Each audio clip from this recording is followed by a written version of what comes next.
Hello everyone, welcome to Jatin Bhaiya classes. मैं जतिन चितलांगिया, आप सबका सीए मेंटर। दोस्तों, आज हम स्टार्ट करने वाले हैं SPOM set C arbitration and conciliation act का chapter number 4, that is conciliation. इस लेक्चर में हम पूरा चैप्टर 4 एक ही वीडियो में कंप्लीट करेंगे, इसलिए वीडियो को एंड तक जरूर देखिए। नोट्स आपको डिस्क्रिप्शन में मिल जाएंगे। व्हाट्सएप चैनल का लिंक भी डिस्क्रिप्शन में दिया हुआ है। लेटेस्ट नोट्स, एमसीक्यूज और रिवीजन अपडेट्स के लिए चैनल को जरूर ज्वाइन करिएगा। तो चलिए दोस्तों, बिना किसी डिले के चैप्टर 4 स्टार्ट करते हैं। सबसे पहले समझते हैं कंसिलिएशन क्या होता है। कंसिलिएशन एक ऐसी प्रोसेस है जिसमें पार्टीज के बीच जो कॉमन डिस्प्यूट होता है उससे कॉन्फिडेंशियल डिस्कशन और डायलॉग के थ्रू पीसफुली रिजॉल्व करने की कोशिश की जाती है। यानी यहाँ ऑब्जेक्टिव किसी को हराना या जिताना नहीं होता, बल्कि दोनों पार्टीज को एक ऐसे एग्रीमेंट तक पहुंचाना होता है जो सबके लिए एक्सेप्टेबल हो। अब कंसिलिएशन की इंपॉर्टेंट कैरेक्टरिस्टिक्स देखते हैं। Number 1 is voluntary. सबसे पहली कैरेक्टरिस्टिक है वॉलेंटरी नेचर। कंसिलिएशन की प्रोसेस कंप्लीटली वॉलेंटरी होती है। इसका मतलब है कि डिस्प्यूट को कंसिलिएशन के थ्रू रिजॉल्व करने के लिए सभी पार्टीज की कंसेंट होना चाहिए। किसी भी पार्टी को फोर्स नहीं किया जा सकता कि वो कंसिलिएशन प्रोसीडिंग्स अटेंड करे या कंसिलिएशन एक्सेप्ट करे। और अगर किसी पार्टी को जबरदस्ती कंसिलिएशन में लगाया लाया गया हो तो उस कंसिलिएशन का आउटकम उस पार्टी के लिए बाइंडिंग नहीं होगा। यानी consent is the foundation of conciliation. Second one is non adversarial. अगली कैरेक्टरिस्टिक है नॉन एडवर्सरियल नेचर। कंसिलिएशन में पार्टीज एक दूसरे के अगेंस्ट compete नहीं करती, जैसे कोर्ट या आर्बिट्रेशन में होता है। यहाँ किसी को प्रूव नहीं करना होता है कि मैं सही हूँ और सामने वाला गलत है। ऑब्जेक्टिव सिर्फ एक ही होता है कि डिस्प्यूट का ऐसा सॉल्यूशन निकाला जो सभी पार्टीज के लिए सुटेबल हो। फोकस विन लूज अप्रोच पर नहीं, बल्कि म्यूचुअली एक्सेप्टेबल सॉल्यूशन पर होता है। इसलिए कंसिलिएशन को फ्रेंडली डिस्प्यूट रिजोल्यूशन प्रोसेस भी माना जाता है। अब हम जानते हैं थर्ड कैरेक्टरिस्टिक्स, जिसका नाम है असिस्टेड प्रोसीडियर। कंसिलिएशन प्रोसीडिंग्स को पार्टीज की कन्वीनियंस के अकॉर्डिंग कंडक्ट किया जा सकता है। यानी प्रोसीडियर फ्लेक्सिबल होता है और पार्टीज को सेटलमेंट तक पहुंचाने के लिए कंसिलिएटर हर स्टेज पर असिस्ट करता है। उसका रोल सिर्फ प्रोसेस को कंडक्ट करना नहीं, बल्कि पार्टीज के बीच कम्युनिकेशन इंप्रूव करना और सेटलमेंट फैसिलिटेट करना भी होता है। अगला पॉइंट है फाइनलिटी ऑफ सेटलमेंट। जब कंसिलिएशन के थ्रू सेटलमेंट हो जाता है तो वो सेटलमेंट फाइनल और बाइंडिंग होता है। यानी सेटलमेंट के बाद पार्टीज उसी एग्रीमेंट के अकॉर्डिंग एक्ट करेंगी। इसलिए कंसिलिएशन का फाइनल आउटकम लीगल इंपॉर्टेंस भी रखता है। नेक्स्ट कैरेक्टरिस्टिक है कॉन्फिडेंशियलिटी। कंसिलिएशन प्रोसेस से रिलेटेड सारी डिस्कशंस और प्रोसीडिंग्स कॉन्फिडेंशियल होती हैं। कंसिलेटर और पार्टीज किसी भी ऐसे पर्सन को इंफॉर्मेशन डिस्क्लोज नहीं कर सकते जो कंसिलिएशन का पार्ट ना हो। इसीलिए बिजनेस डिस्प्यूट्स या सेंसिटिव मैटर्स में कंसिलिएशन को काफी प्रेफर किया जाता है। अब बात करते हैं एप्लीकेशन एंड स्कोप की। अगर किसी एग्जिस्टिंग लॉ के अंडर कोई डिस्प्यूट कंसिलिएशन के लिए अलाउ ही नहीं है तो उस सिचुएशन में part 3 of the arbitration and conciliation act 1996 apply नहीं होगा। यानी सिर्फ वही डिस्प्यूट्स कंसिलिएशन के थ्रू रिजॉल्व किए जा सकते हैं जहां लॉ उसकी परमिशन देता है। अब देखते हैं कंसिलिएशन प्रोसीडिंग्स कैसे स्टार्ट होती है। इसके मैंने स्टेप्स बना दिए हैं ताकि आप इसको बहुत अच्छे से और इजीली समझ सके। सबसे पहला स्टेप है स्टेप नंबर 1। जो पार्टी कंसिलिएशन स्टार्ट करना चाहती है वो दूसरी पार्टी को रिटन इनविटेशन भेजती है। उस इनविटेशन में डिस्प्यूट का सब्जेक्ट क्लियरली मेंशन किया जाता है। Step number 2। कंसिलिएशन प्रोसीडिंग्स तभी कमेंस होंगी जब दूसरी पार्टी रिटन फॉर्म में इनविटेशन एक्सेप्ट करेगी। सिर्फ इनविटेशन भेजना एनफ नहीं है, एक्सेप्टेंस भी रिटन होना कंपलसरी है। Step number 3। अगर दूसरी पार्टी इनविटेशन रिजेक्ट कर देती है तो कंसिलिएशन प्रोसीडिंग्स स्टार्ट ही नहीं होंगी। यानी रिजेक्शन के बाद प्रोसेस वहीं टर्मिनेट हो जाती है। Step number 4। अगर इनविटेशन भेजने के बाद 30 डेज के अंदर रिप्लाई नहीं आता या इनविटेशन में जो स्पेसिफिक टाइम मेंशन किया गया है उस पीरियड के अंदर भी रिस्पॉन्स नहीं मिलता तो इनविटेशन भेजने वाली पार्टी इसे इनविटेशन का रिजेक्शन मान सकती है। अगर वो ऐसा डिसीजन लेती है तो उसे दूसरे पार्टी को रिटन इंटीमेशन भी देना होगा। एग्जाम्पल, इस पॉइंट को एक एग्जाम्पल से समझते हैं। मान लीजिए ए और बी के बीच डिस्प्यूट चल रहा है। ए ने बी को कंसिलिएशन के लिए रिटन इनविटेशन भेजा और रिप्लाई के लिए 20 दिन का टाइम दिया, लेकिन बी ने 20 दिन के अंदर कोई रेस्पॉन्स नहीं दिया।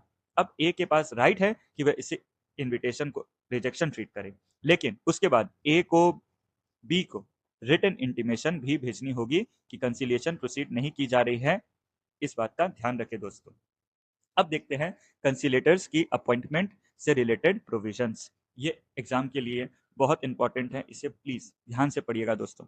जनरल रूल यह है कि सिर्फ एक कंसिलेटर अपॉइंट किया जाएगा, लेकिन अगर पार्टीज म्यूचुअली एग्री करें तो 2 या 3 कंसिलेटर्स भी अपॉइंट किए जा सकते हैं, और अगर एक से ज्यादा कंसिलेटर्स अपॉइंट किए गए हैं तो उन्हें ज्वाइंटली एक्ट करना पड़ेगा, यानी सब कंसिलेटर्स मिलकर प्रोसीडिंग्स कंडक्ट करेंगे। अब क्वेश्चन आता है कि जनरली सोल कंसिलेटर को ही प्रेफरेंस क्यों ही दिया जाता है। इसके बारे में बहुत सारे रीजंस दिए गए हैं, एक एक करके हम इसको अच्छे से समझते हैं और जानने की कोशिश करते हैं कि क्यों सोल कंसिलेटर को ही प्रेफर किया जाता है। सबसे पहला रीजन है कि प्रोसीडिंग्स कंपैरेटिवली लेस कॉम्प्लेक्स हो जाती है, डिसीजन मेकिंग फास्ट होती है और अननेसेसरी कोऑर्डिनेशन अवॉइड हो जाता है। दूसरा, डिस्प्यूट का रिजोल्यूशन कंपैरेटिवली जल्दी हो जाता है। तीसरा, कॉस्ट भी कंपैरेटिवली कम आती है। एक सोल कंसिलिएटर पूरी प्रोसेस में कंसिस्टेंसी और यूनिफॉर्म अप्रोच मेंटेन करता है। कम्युनिकेशन भी क्लियर और डायरेक्ट रहता है, क्योंकि पार्टीज को सिर्फ एक ही कंसिलेटर के साथ कोऑर्डिनेट करना पड़ता है। कम इंडिविजुअल्स इन्वॉल्व होने की वजह से कॉन्फिडेंशियलिटी भी बेटर मेंटेन होती है। और फाइनली, सोल कंसिलेटर पार्टीज को डिस्प्यूट रिजोल्यूशन प्रोसेस में और एक्टिवली पार्टिसिपेट करने का अपॉर्चुनिटी भी देता है। इस तरीके से हमने जाना कि क्यों सोल कंसिलेटर को ही प्रेफर किया जाता है। अब बात करते हैं कंसिलेटर्स की अपॉइंटमेंट की। सबसे पहले देखते हैं कि अगर सिर्फ एक कंसिलेटर अपॉइंट करना हो तो दोनों पार्टीज म्यूचुअली एग्रीमेंट से उस कंसिलेटर का नाम डिसाइड कर सकती हैं। ये वर्ड ध्यान रखिएगा, बहुत काम का है, मैंने हाईलाइट तक कर दिया है दोस्तों, इसे ध्यान से पढ़िएगा। सबसे पहले हमने बात की, अगर सिर्फ एक कंसिलेटर अपॉइंट करना हो तो दोनों पार्टीज म्यूचुअल एग्रीमेंट से उस कंसिलेटर का नाम डिसाइड कर सकती हैं, यानी किसी एक पार्टी का डिसीजन वैलिड नहीं होगा, दोनों पार्टीज की कंसेंट जरूरी है। अब अगर 2 कंसिलेटर्स अपॉइंट किए जाते हैं तो हर पार्टी एक एक कंसिलेटर अपॉइंट करेगी, और अगर 3 कंसिलेटर्स अपॉइंट किए जाते हैं तो दोनों पार्टीज एक एक कंसिलेटर अपॉइंट करेंगे, और उसके बाद दोनों मिलकर तीसरे कंसिलेटर का नाम डिसाइड करेगी। ये तीसरा कंसिलेटर प्रिसाइडिंग कंसिलेटर के रूप में काम करेगा और प्रोसीडिंग्स को कोऑर्डिनेट भी करेगा। अगर पार्टीज को सुटेबल कंसिलेटर चूज करने में डिफिकल्टी हो तो वह किसी सुटेबल इंस्टीट्यूशन या सुटेबल पर्सन की असिस्टेंस भी ले सकते हैं। इस सिचुएशन में देखे जाए तो 2 पॉसिबिलिटीज हो सकती हैं। पहली, कोई पार्टी उस इंस्टीट्यूशन या पर्सन से सुटेबल कंसिलेटर्स के नाम रिकमेंड करने की रिक्वेस्ट कर सकती है। दूसरी, दोनों पार्टीज अग्री कर सकती हैं कि इंस्टीट्यूशन या पर्सन ही डायरेक्टली एक या उससे ज्यादा कंसिलेटर अपॉइंट कर दे। लेकिन ध्यान रखिएगा, अपॉइंटमेंट या रिकमेंडेशन करते वक्त एक बहुत इंपॉर्टेंट बात ध्यान दीजिएगा दोस्तों, कंसिलेटर इंडिपेंडेंट और इम्पार्शियल होना चाहिए। जी हाँ दोस्तों, कंसिलेटर इंडिपेंडेंट और इम्पार्शियल होना चाहिए। और अगर सोल या थर्ड कंसिलेटर अपॉइंट किया जा रहा है तो जरूरत पड़ने पर पार्टीज की नेशनैलिटी से डिफरेंट नेशनैलिटी के कंसिलेटर को अपॉइंट करना भी सुटेबल माना जाता है, ताकि न्यूट्रलिटी मेंटेन रहे। इस तरीके से हमने पूरे section 64 that is appointment on conciliators के बारे में जाना। अब हम लोग बात करने वाले हैं section number 65 that is submission of statements to conciliator. Appointment होने के बाद कंसिलेटर हर पार्टी से रिक्वेस्ट कर सकता है कि वो डिस्प्यूट की जनरल नेचर और इश्यूज को एक्सप्लेन करते हुए एक ब्रीफ रिटन स्टेटमेंट सबमिट करें। साथ ही हर पार्टी को अपने स्टेटमेंट की कॉपी दूसरी पार्टी को भी भेजनी होगी। इसके बाद कंसिलेटर पार्टी से उनका डिटेल्ड रिटन स्टेटमेंट भी मांग सकता है। इस स्टेटमेंट में पार्टी अपनी पोजीशन, फैक्ट्स और अपने क्लेम्स के सपोर्टिंग ग्राउंड्स एक्सप्लेन करेगी। अगर जरूरत हो तो रेलेवेंट डॉक्यूमेंट्स और एविडेंस भी सबमिट किए जा सकते हैं। और यहाँ भी एक इंपॉर्टेंट रूल है, जो स्टेटमेंट, डॉक्यूमेंट्स या एविडेंस सबमिट किए जाएंगे उनकी कॉपी दूसरी पार्टी को भी देनी होगी। प्रोसीडिंग्स की किसी भी स्टेज पर अगर कंसिलेटर को लगे कि एडिशनल इंफॉर्मेशन की जरूरत है तो वो किसी भी पार्टी से और इंफॉर्मेशन या डॉक्यूमेंट्स भी मांग सकता है। तो दोस्तों, इस तरीके से हमने ये पूरे कॉन्सेप्ट को बहुत ही इजीली समझा। मैं आशा करता हूँ आपको ये कॉन्सेप्ट बहुत अच्छे से समझ आया होगा। अब बात करते हैं हम लोग section number 66 that is conciliator not bound by certain enactments. Conciliator code of civil procedure 1908 और इंडियन एविडेंस एक्ट 1872 के स्ट्रिक्ट प्रोविजन से बाउंड नहीं होता, यानी कंसिलिएशन प्रोसीडिंग्स कोर्ट की तरह टेक्निकल रूल्स फॉलो करके कंडक्ट नहीं की जाती। इस वजह से कंसिलिएशन की प्रोसेसिंग जो भी हो रही है कंपेरेटिवली फ्लेक्सिबल, सिंपल और प्रैक्टिकल होती है। इसी फ्लेक्सिबिलिटी की वजह से सेटलमेंट के चांसेस भी काफी इंप्रूव हो जाते हैं। अब समझते हैं कंसिलिएटर का रोल दैट इज नंबर 67। ये एमसीक्यूज के लिए काफी इंपॉर्टेंट सेक्शन माना जाता है दोस्तों, इसे ध्यान से सुनिएगा। हम जानने वाले हैं कंसिलेटर का रोल। सबसे पहला रोल यह है कि कंसिलेटर पार्टीज को इंडिपेंडेंट और इम्पार्शियल मैनर में एमिकेबल सेटलमेंट तक पहुंचाने में असिस्ट करेगा। उसके ऑब्जेक्टिव किसी एक पार्टी को सपोर्ट करना नहीं होता, बल्कि न्यूट्रल रहकर दोनों पार्टीज के बीच एग्रीमेंट करवाना होता है। कंसिलेटर अपने काम के दौरान ऑब्जेक्टिविटी, फेयरनेस और जस्टिस के प्रिंसिपल्स फॉलो करता है। डिसीजन लेते वक्त वो पार्टीज के राइट्स और ऑब्लिगेशंस, ट्रेड यूसेजेस और डिस्प्यूट से रिलेटेड सराउंडिंग सर्कमस्टांसेस को भी कंसिडर करता है। अगर प्रैक्टिसेस के बीच पहले से कोई बिजनेस प्रैक्टिस या रिलेशनशिप रहा है, तो उसे भी ध्यान में रखा जाता है। कंसिलेटर प्रोसीडिंग्स को उस तरह कंडक्ट कर सकता है जो उसके ओपिनियन में अप्रोप्रिएट हो। वो केस की सर्कमस्टांसेस और पार्टीज की विशेष को ध्यान में रखकर प्रोसेस डिसाइड करता है। अगर कोई पार्टी रिक्वेस्ट करे कि उसकी ओरल स्टेटमेंट भी सुनी जाए, तो कंसिलेटर उस रिक्वेस्ट को भी कंसिडर कर सकता है। साथ ही कंसिलेटर हमेशा डिस्प्यूट का स्पीडी सेटलमेंट करने की कोशिश करता है। प्रोसीडिंग्स के किसी भी स्टेज पर कंसिलिएटर सेटलमेंट के लिए प्रपोजल्स भी सजेस्ट कर सकता है। ये प्रपोजल्स रिटर्न होना कंपलसरी नहीं है। जी हाँ दोस्तों, आपने सही सुना है, ये प्रपोजल्स रिटर्न होना कंपलसरी नहीं है और उन प्रपोजल्स के साथ रीजंस देना भी कंपलसरी नहीं होता है। अब हम बात करेंगे section number 68, that is administrative assistance. Conciliation proceedings को एफिशिएंटली कंडक्ट करने के लिए पार्टीज या कंसिलिएटर पार्टीज के कंसेंट के साथ किसी सुटेबल इंस्टीट्यूशन या सुटेबल पर्सन से एडमिनिस्ट्रेटिव असिस्टेंस अरेंज कर सकती है। इस असिस्टेंस का पर्पस सिर्फ प्रोसीडिंग्स को स्मूथली कंडक्ट करना होता है। यानी अगर एडमिनिस्ट्रेटिव सपोर्ट की रिक्वायरमेंट हो, तो अप्रोप्रिएट इंस्टीट्यूशन या पर्सन की हेल्प ली जा सकती है। इसके बाद दोस्तों हम बात करने वाले हैं हमारे सेक्शन नंबर 69 की, that is communication between conciliator and the parties. इसे देखते हैं, इसमें हम लोग क्या क्या जानने वाले हैं। कंसिलेटर प्रोसीडिंग्स के दौरान पार्टीज को मीटिंग के लिए इनवाइट कर सकता है। कम्युनिकेशन ओरल भी हो सकता है और रिटन भी। कंसिलेटर चाहे तो दोनों पार्टीज के साथ एक साथ मीटिंग कर सकता है या फिर अलग अलग भी कम्युनिकेट कर सकता है, अगर उसे लगे कि इसे सेटलमेंट की चांसेस और बेटर होंगे। अब एक इंपॉर्टेंट पॉइंट, अगर पार्टीज ने पहले से मीटिंग का प्लेस डिसाइड किया है, तो मीटिंग किस जगह होगी इसका डिसीजन कंसिलिएटर लेगा। लेकिन डिसीजन लेने से पहले कंसिलिएटर पार्टीज से कंसल्टेशन करेगा और कंसिलिएशन प्रोसीडिंग्स की सर्कमस्टांसेस को भी ध्यान में रखेगा। फॉर एग्जाम्पल, मान लीजिए एक्स और वाई के बीच डिस्प्यूट है। एक्स कोलकाता से है और वाई मुंबई से।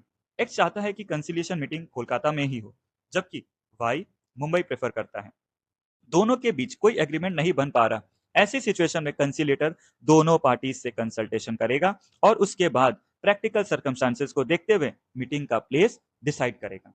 अब आते हैं डिस्क्लोजर ऑफ इंफॉर्मेशन पर। अगर किसी एक पार्टी ने कंसिलेटर को डिस्प्यूट से रिलेटेड कोई फैक्चुअल इंफॉर्मेशन दी है, तो जनरली कंसिलिएटर उस इंफॉर्मेशन का सब्सटेंस दूसरी पार्टी को भी बताएगा। इसका ऑब्जेक्टिव ये होता है कि दूसरी पार्टी को भी अपनी एक्सप्लेनेशन देने का प्रॉपर अपॉर्चुनिटी मिले। लेकिन यहाँ एक बहुत इंपॉर्टेंट एक्सेप्शन है, ये दोस्तों एग्जाम में आने का बहुत चांसेस है। अगर कोई पार्टी कंसिलेटर को कोई इंफॉर्मेशन इस कंडीशन के साथ देता है कि उसे कॉन्फिडेंशियल रखा जाए, तो कंसिलेटर उस इंफॉर्मेशन को दूसरी पार्टी के सामने डिस्क्लोज नहीं करेगा। यानी ट्रांसपेरेंसी और कॉन्फिडेंशियलिटी के बीच प्रॉपर बैलेंस मेंटेन किया जाता है। इसके बाद अब हम बात करने वाले हैं सेटलमेंट एग्रीमेंट के बारे में, जिसका सेक्शन नंबर है 73। जब कंसिलेटर को लगता है कि पार्टीज के बीच सेटलमेंट पॉसिबल है, तो वो एक पॉसिबल सेटलमेंट के टर्म्स प्रिपेयर करता है और उन्हें पार्टीज के सामने उनके ऑब्जर्वेशंस के लिए सबमिट करता है। अगर पार्टीज कोई सजेशंस या ऑब्जर्वेशंस देती हैं, तो कंसिलेटर उनके बेसिस पर सेटलमेंट टर्म्स को मॉडिफाई या रिफॉर्मुलेट भी कर सकता है। जब दोनों पार्टीज फाइनली सेटलमेंट पर अग्री हो जाती हैं, तो वह एक रिटर्न सेटलमेंट एग्रीमेंट प्रिपेयर करती है और उस पर साइन करती है।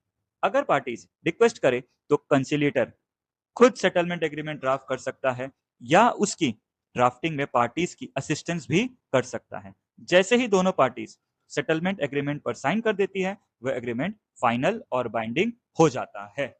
इस तरीके से ये पूरा प्रोसेस मैंने आपको बहुत ही इजी तरीके से बताया। इसके बाद कंसिलेटर उस सेटलमेंट एग्रीमेंट को ऑथेंटिकेट करेगा और उसकी एक कॉपी हर पार्टी को प्रोवाइड करेगा। इस पॉइंट को एक एग्जांपल से समझते हैं। मान लीजिए पी और क्यू के बीच दो पेंडिंग इनवॉइसेस को लेकर डिस्प्यूट था। कंसिलिएशन के बाद दोनों पार्टीज अग्री हुई कि पी क्यू को ₹1,00,000 फुल एंड फाइनल सेटलमेंट के रूप में पे करेगा। सेटलमेंट एग्रीमेंट साइन हो गया और पेमेंट भी हो गई। बाद में अगर क्यू फिर से उसी डिस्प्यूट के लिए एडिशनल ट्रांसपोर्टेशन चार्जेस क्लेम करके पी के अगेंस्ट केस फाइल करना चाहे तो वो वैलिड नहीं होगा, क्योंकि पार्टीज पहले ही full and final settlement accept कर चुकी हैं और सेटलमेंट एग्रीमेंट उनके लिए बाइंडिंग होता है। तो दोस्तों, मैंने आपको ये कॉम्प्लेक्स टॉपिक को बहुत ही इजी एक एग्जांपल से समझा दिया। अब बात करते हैं हम status and effect of settlement agreement, that is section number 74। Settlement agreement का सेम स्टेटस और सेम लीगल इफेक्ट होता है जो एक arbitral award on agreed terms का होता है, जो आर्बिट्रेशन ट्राइब्यूनल के द्वारा सेक्शन 30 के अंडर पास किया जाता है। यानी कंसिलिएशन के थ्रू जो सेटलमेंट एग्रीमेंट बनता है उसकी लीगल वैल्यू बहुत स्ट्रांग होती है। अब देखते हैं कंसिलिएशन प्रोसीडिंग्स कब टर्मिनेट होती है। सबसे पहला केस, जब पार्टीज सेटलमेंट एग्रीमेंट साइन कर देती है, ऐसी सिचुएशन में प्रोसीडिंग्स एग्रीमेंट की डेट पर टर्मिनेट हो जाती है। दूसरा केस, जब कंसिलेटर रिटन डिक्लेरेशन इशू करता है कि पार्टीज से कंसल्टेशन के बाद उसकी ओपिनियन में अब फर्दर कंसिलेशन कंटिन्यू करने की जरूरत नहीं है। इस सिचुएशन में प्रोसीडिंग्स डिक्लेरेशन की डेट पर टर्मिनेट होगी। तीसरा केस, जब पार्टीज खुद कंसिलेटर को रिटन डिक्लेरेशन भेजकर प्रोसीडिंग्स टर्मिनेट करने का डिसीजन लेती है, यहां भी टर्मिनेशन डिक्लेरेशन की डेट से इफेक्टिव होगा। एंड द फोर्थ केस, जब एक पार्टी दूसरी पार्टी और कंसिलेटर को रिटन डिक्लेरेशन भेजकर कंसिलिएशन प्रोसीडिंग्स टर्मिनेट कर देती है। इस सिचुएशन में भी टर्मिनेशन रिटन डिक्लेरेशन की डेट से ही इफेक्टिव माना जाएगा। तो दोस्तों, इसी के साथ हमने SPM set C arbitration and conciliation act का chapter number 4 that is conciliation पूरा कंप्लीट कर लिया। इस लेक्चर में हमने कंसिलिएशन की definition, characteristics, commencement of proceedings, appointment of conciliators, role of conciliators, settlement agreement और टर्मिनेशन ऑफ कंसिलिएशन प्रोसीडिंग्स, सभी इंपॉर्टेंट प्रोविजंस को एग्जाम ओरिएंटेड अप्रोच के साथ डिटेल में कवर किया। मेरी रिक्वेस्ट रहेगी कि आप एक बार नोट्स के साथ इस चैप्टर को रिवाइज जरूर करिएगा, क्योंकि एसपीएम एग्जाम में कॉन्सेप्चुअल क्लैरिटी और प्रोविजंस दोनों बहुत इंपॉर्टेंट होते हैं। अगर आपको ये रिवीजन सीरीज हेल्पफुल लग रही हो तो कमेंट सेक्शन में अपना फीडबैक जरूर दीजिएगा। मुझे बताइए कि ये टीचिंग स्टाइल आपके प्रिपरेशन में कितनी हेल्प कर रहा है। और अगर लेक्चर वैल्यूबल लगा हो तो इस वीडियो को अपने सीए फाइनल फ्रेंड्स के साथ मैक्सिमम शेयर करिए, ताकि और स्टूडेंट्स भी इसका बेनिफिट ले सकें। नोट्स और व्हाट्सएप चैनल का लिंक डिस्क्रिप्शन में अवेलेबल है। लेटेस्ट अपडेट्स के लिए चैनल जरूर ज्वाइन करिएगा। लाइक करिए, शेयर करिए, कमेंट करिए और चैनल को सब्सक्राइब करना मत भूलिएगा। मिलते हैं नेक्स्ट लेक्चर में। Thank you.